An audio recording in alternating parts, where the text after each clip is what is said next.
Mélangeons un morceau de zinc dans une solution de sulfate de cuivre et essayons de comprendre ce qu'il se passe lors de la réaction d'oxydoréduction entre les ions cuivre 2 et les atomes de zinc.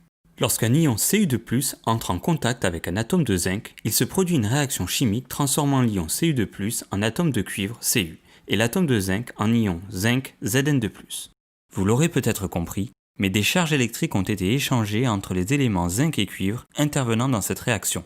Pour mieux comprendre, faisons apparaître partiellement les couches électroniques externes de ces éléments. L'ion Cu2+ a un déficit de 2 électrons par rapport à son nombre de protons, ce qui est illustré ici par les deux taches grises. L'atome de zinc est électriquement neutre, mais nous faisons apparaître 2 des électrons de sa couche externe.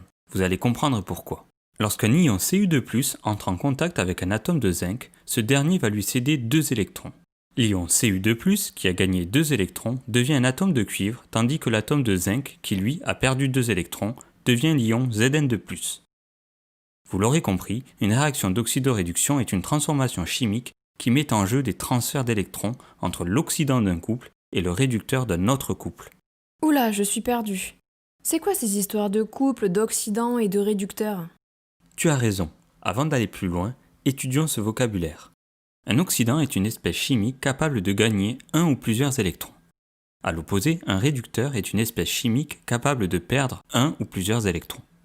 Pour commencer, intéressons-nous à l'élément cuivre. Ici, l'ion Cu2+ est un oxydant car il gagne 2 électrons pour devenir un atome de cuivre. L'atome de cuivre, lui, est un réducteur car il est capable de perdre 2 électrons. Ensemble, ces deux éléments forment un couple oxydant-réducteur, que l'on note Cu2+/Cu. Ils sont reliés entre eux par une demi-équation électronique que l'on note de cette manière. Cu2+ plus 2 électrons égale Cu. Dans la transformation du début de vidéo, l'ion Cu2+ a gagné 2 électrons pour se transformer en son réducteur conjugué. On dit qu'il a subi une réduction. Passons maintenant à l'élément zinc. Dans la transformation étudiée, l'atome de zinc Zn est un réducteur car il perd 2 électrons et devient l'ion Zn2+. L'ion Zn2+ est donc un oxydant car il est capable de gagner 2 électrons. Ensemble, ces deux éléments forment le couple oxydant-réducteur que l'on note de la même manière que précédemment, Zn2+/Zn. On remarque qu'on note toujours l'oxydant en premier et le réducteur en second.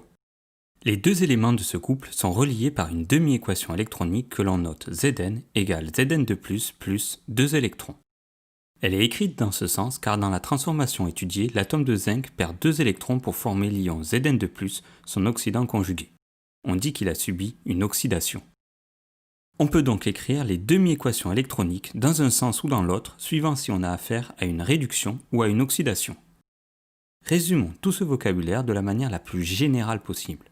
Un couple oxydant-réducteur est toujours noté en commençant par l'oxydant que l'on note OX, suivi de son réducteur conjugué que l'on note RED. À chaque couple correspond une demi-équation électronique notée de cette manière. OX plus N électrons égale RED. Dans le cas des couples étudiés dans cette vidéo, il y avait 2 électrons échangés, mais ce nombre peut changer pour d'autres couples comme nous le verrons dans la prochaine vidéo. Donc, pour la notation générale, on remplace le nombre d'électrons échangés par la lettre N qui peut prendre la valeur d'un entier naturel, 1, 2, 3, 4, etc. Si on note la demi-équation dans ce sens, on dit que l'oxydant a subi une réduction. Pour le retenir, il faut se rappeler que la flèche pointe vers le réducteur, d'où le nom de réduction. Si on la note dans l'autre sens, on dit que le réducteur a subi une oxydation. Pour le retenir, il faut là aussi se rappeler que la flèche pointe vers l'oxydant, d'où le nom oxydation. Quels que soient les couples oxydant-réducteurs, nous allons toujours utiliser cette notation qu'il faudra connaître par cœur. Le vocabulaire de l'oxydoréduction n'a maintenant plus de secret pour vous.